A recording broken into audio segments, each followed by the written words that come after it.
O episódio que você ouve agora é uma produção da L Assessoria Podcast.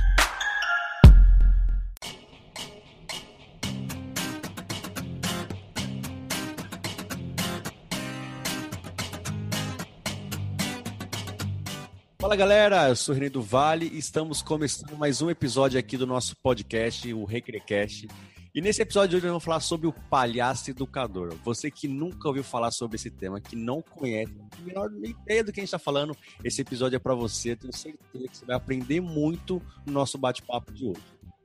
E para começar com a minha audiodescrição, hoje eu estou com o fundo todo branco aqui no meu cenário. Estou de camiseta cinza, eu sou magro, tenho um bigode cavanhaque, estou com fones de ouvido, aqueles que pegam em cima da cabeça, e o meu microfone está aparecendo na tela agora aqui para vocês, tá bom? E junto comigo, apresentando esse episódio, apresentando o Recrecast, eu tenho o Lucas Falcão. Tudo beleza, galera? Eu sou o Lucas Falcão aqui, direto da Bahia, participando como co-host aqui do Recrecast, beleza? E hoje teremos aí como convidado especial o nosso Igor Cachambó. Mas, de antemão, eu queria apresentar para vocês quem vos fala. Eu estou aqui, sou um pouquinho gordinho, uso óculos, tenho uma barba, um bigode bem volumoso e estou com a camisa preta com detalhes fluorescentes. Beleza? Pois então, hoje teremos aí o Igor Cachambó, ele que vem falar um pouquinho sobre essa formação de palhaço educador. Como é que você consegue formar pessoas por meio da palhaçaria? Você já parou para pensar sobre isso? Pois então, teremos hoje o Igor Cachambó. Tudo beleza, Igor? Beleza, galera? Eu sou Igor Santana, conhecido como Cachambó, Palhaço Cachambó. Eu tô aqui com o cabelo despenteado. No fundo também, pode ser que seja branco, né? Não tem nada. Só atrás da minha cabeça tem um quadro, mas eu fico com a cabeça na frente. Só se eu virar pro lado que apareceu o quadro. E tô aqui de camisa amarela e tem um sinalzinho aqui, ó, do lado do nariz. Maravilha, show de bola. Nascença. Igor, é um prazer recebê-lo aqui. E para começar, a gente quer que você fale um pouquinho de quem é o Igor e quem é o Cachambó. Quem são essas duas pessoas aí que em algum momento se cruzam, né? Se confundem. Lembrando uma memória assim de Biribinha, né? Eu sou Igor, é o gigolô de Cachambó. Biribinha falou isso uma vez do palhaço dele, muito engraçado numa palestra. Eu sou Igor e Cachambó, na verdade, é uma dilatação do que há de mais belo, mais puro e mais ridículo em Igor. Então é algo de mim assim que é mais desenvolto, que é espontâneo, que é mais presente, que é mais conectado com a vida. Essa parte de mim, ela é materializada nesse ser que é Cachambó. Que na verdade a gente não pode dizer que é um personagem, é uma autobiografia de mim mesmo, né? Sou eu mesmo dilatado, apresentável de outra maneira. Legal, Igor. Show de bola. E assim, Igor, eu queria lhe perguntar a respeito de sua formação, cara. Como é a formação do Igor? Qual é a formação do Igor, né? O que é que chegou para hoje ser aí o Igor Cachambó? Fala um pouquinho pra gente. Eu sou Igor, minha primeira formação assim no universo da graduação, universidade, foi urbanismo. Eu fiz bacharelado em urbanismo. Quem diria, hein? Eu posso dizer que eu fui formado pelo movimento estudantil, que eu participei uma época, principalmente na parte que eu abandonei o movimento estudantil dentro da universidade e criei um grupo para fazer um trabalho comunitário. E aí que eu entrei em contato com a educação. Então essas coisas vivem em paralelo. Eu encontrei o educador em mim, né, no trabalho comunitário ali não um trabalho político assim, né, independente, assim, político no sentido essencial da palavra política, né, filosófico. E ali eu encontrei o educador. E aquilo me formou também enquanto uma pessoa. E aí depois acabei entrando no mestrado e no doutorado em educação, pela própria Universidade do Estado da Bahia. E aí, em paralelo a isso, no meio desse caminho, assim, de uma forma paralela, surgiu a arte, né? Eu fiz iniciação em teatro e depois fiz iniciação em palhaçaria. E aí eu segui, assim, Cachambó, se relacionando com esse educador que me surgiu e ressignificou tudo da vida, né? E aí veio a formação, deu como pai, que também ressignificou tudo também. Com certeza. São diversas as suas memórias aí afetivas na formação desse palhaço, né? que você tem. E engraçado que você vem de um curso totalmente fora da educação, né? O urbanismo, né? Mas em que momento da sua linha trajetória aí você disse assim, epa, eu quero seguir aqui esse caminho, gostei desse caminho da educação, gostei desse caminho da palhaçaria. Me conta aí um pouco. Foi assim, em urbanismo entrei, eu gosto muito assim do urbanismo. Mas eu fiz muitos estágios, eu demorei para me formar, entrei cedo na universidade, mas demorei para me formar.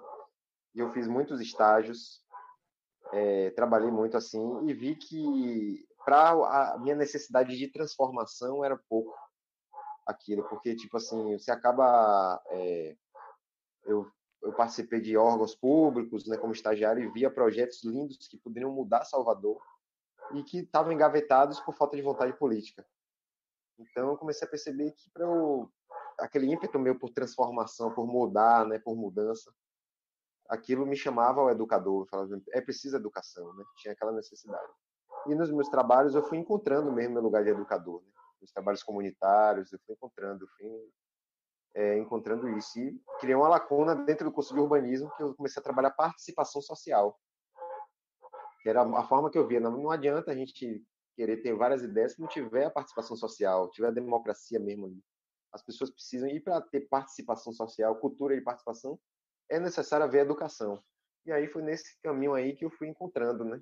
Ainda em urbanismo. E tanto que meu TCC, meu trabalho de conclusão de urbanismo, foi uma Agenda 21, que era um trabalho totalmente de participação, era um fórum. E eu descrevi, era de urbanismo, mas eu estava ali descrevendo todo o processo participativo, todas as reuniões, as discussões, todo o movimento que se criou ali na comunidade de Mata Escura e Barreiras, que é próximo ao NEB. E aí foi isso. Aí que eu encontrei. E em paralelo a isso, eu fiz um curso de palhaço, né? Retomando assim.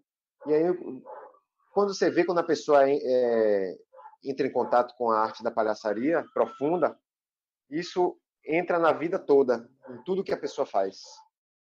Vai em todos os âmbitos da vida da pessoa. Não fica só ali.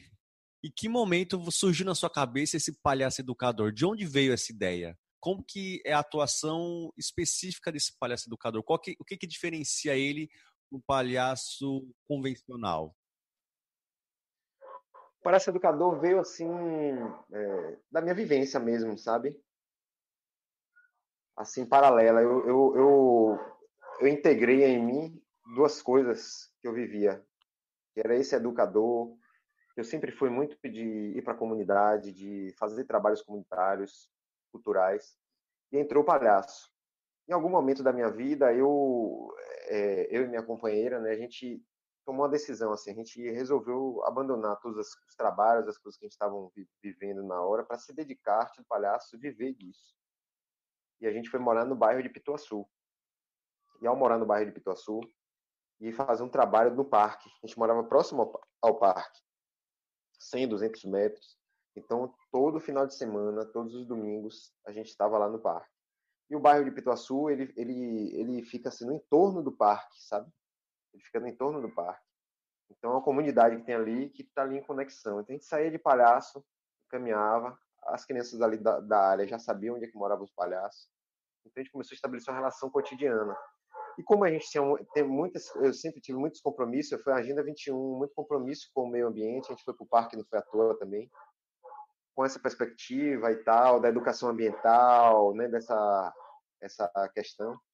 Então, eu fui começando a observar como é que eu, cotidianamente, estava tendo uma relação com a comunidade, as pessoas vinham para mim conversar comigo, me viam no mercado, eu virei uma celebridade, né, da alegria, celebridade da alegria do bairro. As pessoas vinham conversar comigo e eu via que tinha uma abertura muito forte ali para dialogar, para educar no sentido assim, eu não acredito que a educação surja de um lado para o outro, eu acho que eu sou Paulo Freireano, né? Eu acho que a gente se educa, né? Quando eu estou educando o outro, eu também estou me educando, né? É um processo de interlocução, de diálogo. Então, eu via que aquele processo ele gerava essa relação educativa, né? Eu trazia uma coisa, as pessoas me vinham falar comigo, elas tinham uma abertura, né? Elas vinham com os olhos brilhando, eu falando, certamente ela está lembrando do palhaço. Então elas vinham com o Havia coração essa aberto. conexão entre vocês, né? Isso, essa relação, né, que se estabelecia ali. E aí é uma abertura para a gente criar um diálogo educativo, de transformativo sobre o espaço. Então, eu fui vendo, tomando consciência de como aquela minha ação ela estava exercendo a educação na transformação do território, né? Então, você tem uma questão do espaço público, né? No mundo em que a privatização, a apropriação dos espaços pela privatização, até a própria privatização da vida cotidiana, né? As pessoas se isolando, o isolamento, né? Assim, em vez de usar... Hoje a gente está vivendo isolamento que a gente está sendo forçado, mas isso já estava acontecendo de certa forma. A tecnologia estava afastando as pessoas estavam muito no seu mundo privado e enfraquecendo os espaços públicos. E o Palácio tinha aquela missão de trazer as pessoas para o espaço público, para se verem, né? Para essa diversidade na convivência ali. E aí, não sei se foi claro. Não, foi muito claro, gostei. Outra coisa que me chamou a atenção, Igor, se eu não me engano, no ano de 2017, eu entrei em contato contigo para saber a respeito de cursos, né? Que você também oferece cursos de palhaçaria.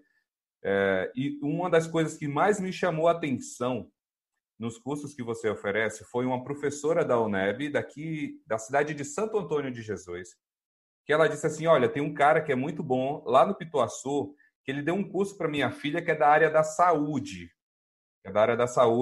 E ela conseguiu ter uma relação melhor com os pacientes depois desse curso.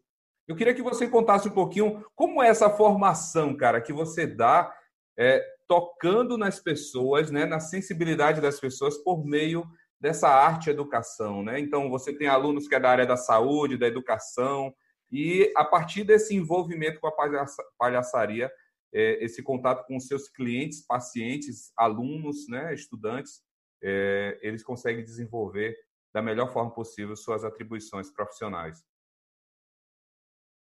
Pô, legal. Eu quero saber quem é, viu? Se eu não me engano, foi Sônia Marise. Acho que foi Sônia Marise, foi a filha dela. Ela é professora do curso de Geografia aqui na cidade de Santo Antônio, na UNEB, na Universidade do Estado da Bahia, aqui em Santo Antônio de Jesus. Eu gosto desses retornos.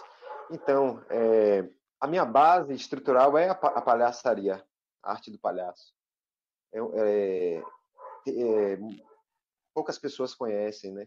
Mas a profundidade que existe de uma filosofia. A gente tem, por exemplo, o Márcio Libá, que está atualmente, ele está até criou uma masterclass, a pessoa segue o perfil dele lá e vê como ele traz. Ele também está trazendo de uma forma muito diferente assim a filosofia da arte do palhaço para pessoas que não necessariamente querem ser palhaços, mas para a vida, né?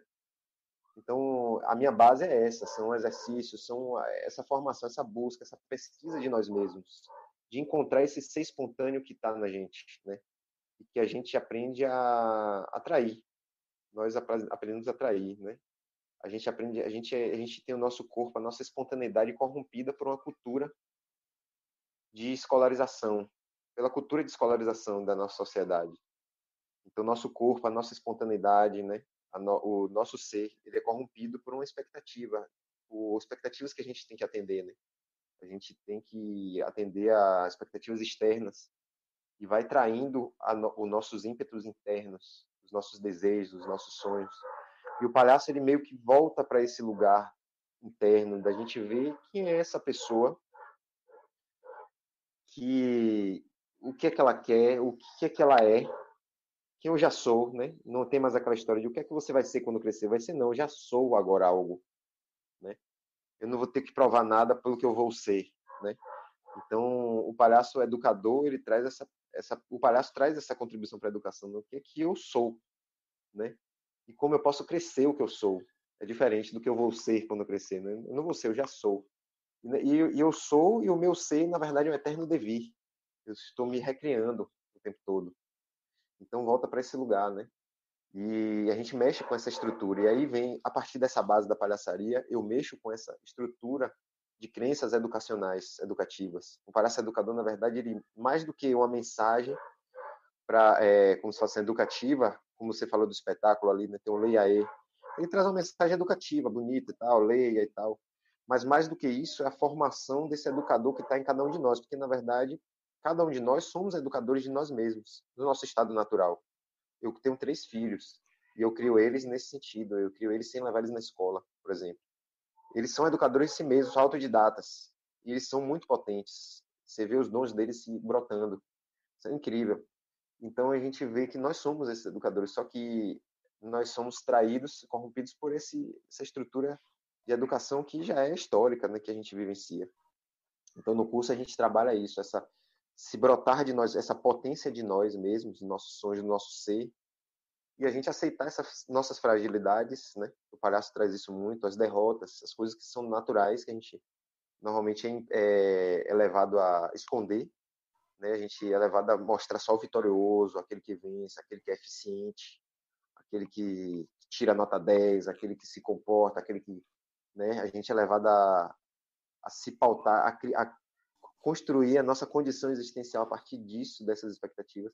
E o palhaço volta a falar assim, não, quem sou eu? Quem é esse que levou um pé na bunda da namorada porque ela encontrou um cara que tem um carro que é mais bonito, é mais velho, né? Ou aquele que, sei lá, que não gostava daquela disciplina e apelou a aula e tirou nota 0, ou aquele que apanhou porque comeu o brigadeiro todo e, sabe? São vários, aquele que perdeu um cachorro, aquele que está envelhecendo e não tem mais beleza que faça, não tem plástica que mostre que a pessoa está jovem, não tinha que ficar jovem para sempre.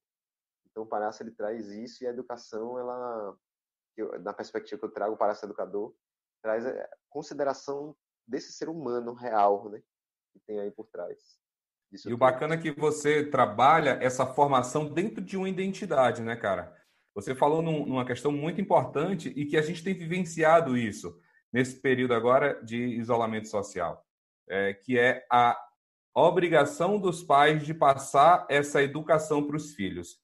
Os professores estão mediando o conhecimento por meio da telinha, mas quem fundamenta essa questão, esse relacionar-se com o conhecimento, são os pais, né? Parando para conversar com seus filhos, passando um pouco da identidade de sua família, né? E principalmente linkando a relação ensino-aprendizagem com seu filho. Então, o professor ele é um mediador e o pai é quem fundamenta essa conexão com o conhecimento.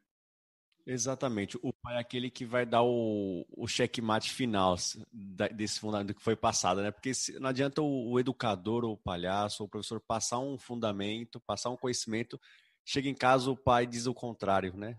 Os responsáveis fazem o contrário daquilo que sendo passado, ou que não está certo. Isso a gente não precisa nem pegar para questões escolares, né? Mas questões morais mesmo, né? Questões éticas. A gente aprende uma coisa na escola, chega em casa, possivelmente os nossos pais fazem algo totalmente errado. Ou falam para a gente não fazer, mas você vê eles fazendo. Então isso é muito comum acontecer. Então fica até meio confuso na construção do ser, né? Isso. E pelo que eu entendi, esse seu curso traz realmente quem é ele lá dentro, né? Quem é essa pessoa. Fugindo dessa cultura da excelência, que eu tenho que ser excelente em tudo que eu faço na vida. Que eu não posso ser o segundo lugar, eu tenho que ser sempre o primeiro lugar, né? É como uma integração do ser, né? Porque nós não somos as respostas que a gente tem que dar ao mundo. E essa é que é a questão. A gente tem um conjunto de respostas que a gente tem que dar ao mundo, né? O mundo coloca a gente em questões que a gente tem. Mas nós não somos só isso. Nós somos algo que está aqui dentro, e que também são essas respostas. Mas nós nos desconectamos desse que está aqui dentro, desse ímpeto interno, e vamos construindo a ilusão de quem somos, né? Uma ilusão de que não, eu sou isso, eu sou aquilo, vão criando conceitos. A mesma coisa de um cara chegar e falar assim, não, porque o meu palhaço, o meu clown, ele é meio triste, ele é meio não sei o quê. Não existe isso, sabe? Quando eu vejo a pessoa falando isso, eu vejo que ela não é da minha linha. Porque na minha linha de palhaçaria, um palhaço, eu não posso definir um palhaço. Ele é a presença. Tudo pode acontecer. Ele pode se tornar o que ele quiser, ele é livre. Ele não tem conceito que prenda quem ele é, né? E nós seres humanos somos assim, eu não posso me classificar e dizer quem eu sou livre, né? Mas a gente é criado no cabresto. E aí uma coisa que está acontecendo na quarentena, que você falou, é muito interessante, porque essa educação está sendo mexida. Eu não sei, as pessoas não estão recebendo, não sei se elas estão recebendo muito bem a mensagem, eu estou entendendo que o que a gente está falando, o que eu estou falando aqui é de vida, é da vida, sabe? É a vida que brota no ser humano. Esse ser de dentro da gente é a vida. Orgânico, né? É a nossa vida, nosso ímpeto de vida, né? o nosso brilho nos olhos, é a nossa vida. E a gente, ela é realmente presa em caixinhas. E aí a gente tem a nossa superfície, ela é aceita ou não é aceita? E a gente tem que se confundir com essa superfície. A gente precisa se apresentar para a sociedade. Então, o palhaço traz essa vida. E aí, o que está acontecendo hoje na quarentena é isso, é que agora não tem mais esse, se quebrou esse espaço. A criança, ela saía, se fragmentava, ia para a escola, aí na escola ela tinha que dar um conjunto de resposta para os pais, em casa ela já vive outra coisa. É massa, tem várias vivências, mas as questões institucionais, elas estavam intermediando as relações humanas, direta, olho no olho. A arte do palhaço, ela ensina isso para a educação. A gente está aqui, a gente pode se relacionar diretamente. Mesmo eu aqui com vocês, a gente tem um intermediário que é a tecnologia, por causa da situação que a gente está e tudo. Mas a gente está aqui se olhando no olho, a gente pode ter uma conversa sincera de quem somos, de quem eu sou, eu trazer quem eu sou, você trazer, eu não botar aqui uma roupa, né, e passar uma imagem para você ver quem eu sou. Claro que alguns momentos assim na sociedade a gente precisa fazer, ter uma formalidade, não é disso que eu estou falando, mas até que ponto isso é instrumental ou eu me confundo, eu me iludo achando que eu sou isso e vivo uma vida desconectada de quem eu realmente sou, entende? Show de E aí bola, eu vejo cara. que em casa é o que está acontecendo, né? Porque aí, tem muitos pais que não estão nem, que se surpreendem com os filhos, não percebe? Márcio Libach fala isso. Ele fala para não saber como meu filho era tão mal educado. Ele não estava convivendo. Tudo é intermédio, tipo, intermediário. Você tirou que nota na escola, meu filho? Até entre os próprios pais e filhos existia, talvez a escola, outros fatores estavam ali intermediários, né? Qual é o seu comportamento? Você se comportou bem? Tem reclamação da escola? Você tirou que nota? Você estudou? Isso tudo são intermediários para a relação. Será que esses pais, quem são esses Com pais? quem você Em está algum se momento tem uma relacionando, relação, né? porque eu tenho essas obrigações como pai mesmo de acompanhar meu filho, mas em que momento eu estava tendo tempo de ter um momento só com meu filho, livre de qualquer coisa, independente se ele tirou zero, não sei o que, ele saber que eu amo ele, independente de qualquer coisa, com ponto de partida para todas as vivências dele. Será que as pessoas estavam tendo esse tempo, né, antes da quarentena? E agora a gente está tendo a oportunidade, né, de ter outras vivências, E tudo vivências. isso, cara, se encaixa dentro dessa educação lúdica que nós trazemos com a nossa identidade, né? Você fala isso enquanto sua formação em palhaçaria, enquanto educador, eu falo isso enquanto recreador, historiador, né? O Renê também, enquanto professor de educação física, profissional que utiliza a tecnologia, e tudo isso é como se a gente carrega essa bagagem e diz aos nossos filhos, às pessoas que a gente tem contato, dizendo, ah, isso é o que eu tenho, né? Isso que eu estou lhe passando. E quando isso se torna uma transferência de conhecimento, de identidade, de personalidade, né? E de uma forma lúdica, isso é muito mais agradável. A gente consegue tocar no coração e sensibilizar aqueles que estão ali em contato com a gente. Igor, nós estamos caminhando para o final aqui do nosso episódio. Foi um episódio riquíssimo, assim, eu estou impressionado. O Lucas também. Tenho certeza que está nos ouvindo ou assistindo também está se deliciando do conteúdo que você está passando para a gente. Riquíssimo. Muito obrigado. Mas nesse momento eu queria que você passasse algumas dicas para quem está nos ouvindo, né? O que eles podem aprimorar, trazendo da palhaçaria, trazendo da educação, como que se tornar um melhor palhaço educador, né? E por onde começar a ser esse palhaço educador? O primeiro ponto é assim, a conexão com a vida, um compromisso, um ponto de partida fundamental, um compromisso com a vida. E aí a gente começa a ter que mudar de visão, enxergar a vida cotidiana por outros olhos, né? A vida cotidiana por outros olhos, que é o que é vivo, né? Prestar atenção. Assim, eu tô com a formação aí em vista, que ainda não tem data marcada, mas para logo depois do Dia dos Pais, eu vou estar. Quem quiser me achar, eu tenho um Instagram, né? Igor Santana Caxambó. Igor Santana, se botar Caxambó com X, já me acha no Instagram. Eu vou anunciar por lá. Eu sei que vou fazer uma live lá pelo Dia dos Pais, provavelmente pela Trupe Semearte, que é outro perfil também que eu participo, sobre paternidade. E eu já vou começar a dar em planos já uma formação, que logo depois a gente vai estar divulgando, ou talvez nessa live a gente vai estar divulgando, uma formação de palhaço educador, essa específica, voltada para os pais, e vai ser a primeira experiência online, né? Então é um trabalho que não é para formar pessoas, mas para trazer a palhaçaria para o cotidiano. E a gente vai estar focando em homenagem ao mês dos pais para os pais. Para os pais. Trabalhando na paternidade, nas questões da paternidade, trazer esse palhaço. Que identidade paterna é essa? Como é que isso interfere na minha vida, né? Ser pai, né? Eu sou pai de 3 e a pesquisa do palhaço educador está relacionada muito com isso. Então, como é que eu aciono uma sensibilidade de perceber, de criar uma conexão com meus filhos que está além dos papéis institucionalizados, né? Previstos, o que é de conceitos de o que é ser pai, como se deve tratar um filho, coisas que a gente herda, né?